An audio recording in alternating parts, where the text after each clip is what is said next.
Welcome to this model. In this model, let us have an insight of dialysis. The main function of the kidneys is to form urine out of blood plasma, which basically consists of two processes. The removal of waste products from blood plasma and the regulation of the composition of blood plasma.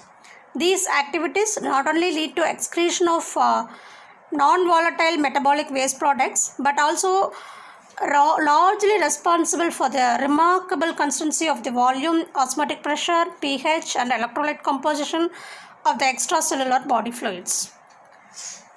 And the dialysis, hemodialysis, also called dialysis, is the most common treatment for kidney failure. And a dialysis machine is an artificial kidney which cleanses the blood. Intermittent treatment with a mechanical device like the artificial kidney will reduce the accumulation of waste products and water, and thus the blood concentration of the toxic substances are returned to normal levels. By effectively removing these materials from the blood, the dialyzer temporarily replaces the function of natural kidneys and is able to keep the patient close to normal condition. Essentially, the artificial kidney is a dialyzing unit which operates outside the patient's own body. It receives the patient's blood from the artery via a plastic tubing, and the dialysate is an electrolyte solution of suitable composition, and the dialysis takes place across a membrane of cellophane. And the return of the dialyzed blood is by another plastic tube to an appropriate vein. The dialyzing membrane has perforations which are extremely small and are invisible to the naked eye. Waste products in the blood are able to pass through these minute perforations into the dialysate fluid, from where they are immediately washed away. The perforations in the dialysis membrane have an average diameter of 50 amps and with an estimated range of 30 Armstrong to 90 Armstrong. And the waste products pass through the membrane because of the existence of concentration gradient across the membrane. The dialysate fluid is free of waste product molecules, and therefore those in the blood would tend to distribute themselves evenly throughout the blood and the dialysate. The movement of the waste product molecules from the blood to the dialysate results in cleaning of the blood. This diagram shows the figure of dialyzer. The volume of the body fluid cannot be controlled by the dialysis. Instead, ultrafiltration across the membrane is employed here. For this, a positive pressure is applied to the blood compartment or a negative pressure established in the dialysate compartment. Either way, fluid, both water and electrolytes, will move from the blood compartment to the dialysate, which is subsequently discarded. The degree of ultrafiltration depends on both on pressure difference across the membrane and the ultrafiltration characteristics of the membrane. The artificial kidney is thus simply a membrane separation device that serves as a mass exchanger during clinical use. It is unable to perform any of these synthetic and metabolic functions of the normal kidney, and therefore cannot correct abnormalities that result from the loss of these functions. The only use of the artificial kidney in replacing the renal function is therefore the transfer of substances from the blood to the dialysate so that they may be eliminated from the body. The physical process by which the solids move across the dialysate will be discussed now. The application of repeated dialysis of definitive treatment of the permanent loss of kidney function requires a simple method for obtaining repeated across the patient circulation over a period of years, and this is achieved by using arteriovenous fistula surgically created by some radial artery to an adjacent branch of sulfic vein in the forearm.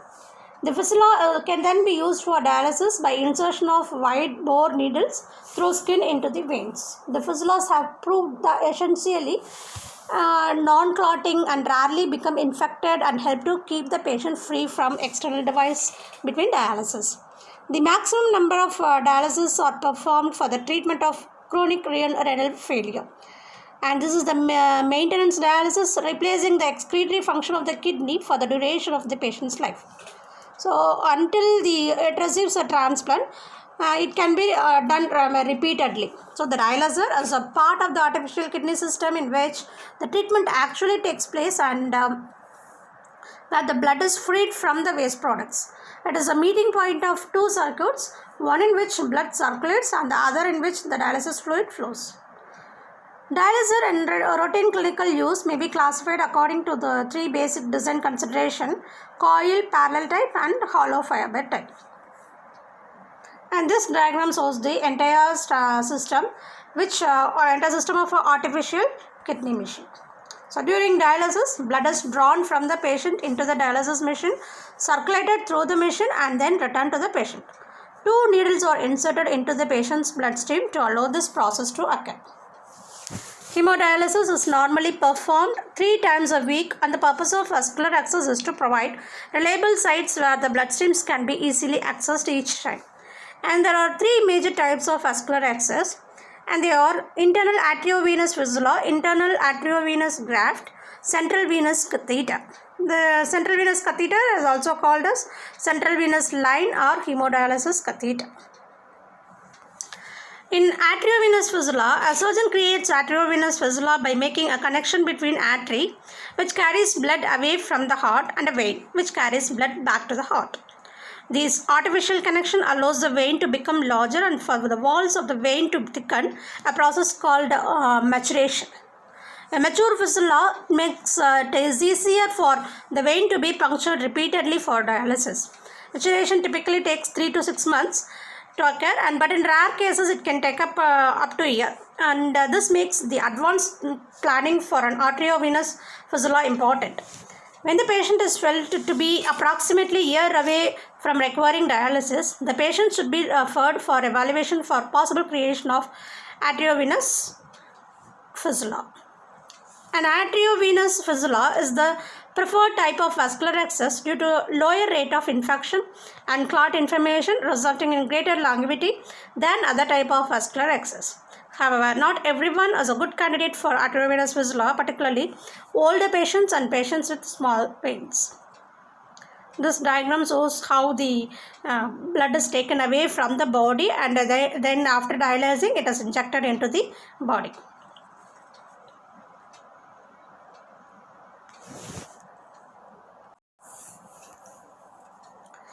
In arteriovenous graft, if a patient is not a good candidate for an arteriovenous fistula, an arteriovenous graft is considered. The arteriovenous graft is a piece of artificial tubing, generally made out of Teflon or fabric, that is attached to one end of the artery and the other end to a vein. The tube is placed entirely under the screen, and the tube itself is punctured during dialysis. An arteriovenous graft can generally be used 2 to 3 weeks after the operation. However, arteriovenous grafts are more prone to infection and clotting than fistulas. The lifespan of the arteriovenous graft is approximately 2 to 3 years. And the third type is venous catheter, and this is a vascular access, and this is a plastic tube which is inserted into a large vein, usually in the neck. An external portion of the catheter is exposed on the chest wall that allows the tubing for the dialysis machine to be connected. Because the catheter is not entirely under the screen, it is prone to infection. Venous catheters also have high rate of becoming clogged and do not provide for us efficient dialysis as fistulas. Venous catheters are generally considered temporarily vascular access and are usually only placed when urgent dialysis is needed. In rare cases, a venous catheter may be used as long-term access, vascular access, if no other options are available. Each type of dialyzer has certain optimum operating requirements. The rate of clearance of substances such as urea, etc. from the blood during passage of the artificial kidney is dependent upon the rate of the blood flow. So as the flow rate falls, there is a disproportionate fall in clearance. At the high flow rates, there is little advantage in further augmentation of the blood flow. The rate and pattern of the dialysis flow and also influence the overall performance in respect to the clearance of waste products. Almost all commercial dialyzers use membranes, the most common being is cellulose.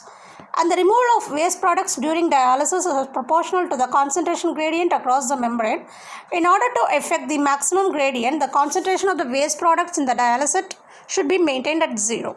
This is achieved in most currently employed machines by using the dialysate only once and discarding it. In addition to countercurrent flow through the artificial kidney is used so that the dialysate enters the kidney at the blood exit, and the blood concentration of waste product is at the lowest level.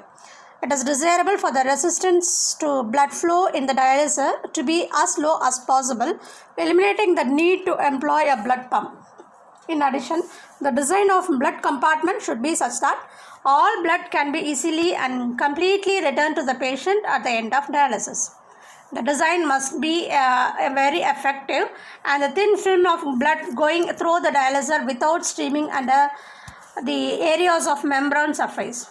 So similarly, there must be optimum mixing in the dialysing compartment affected via the membrane support structure. Thank you.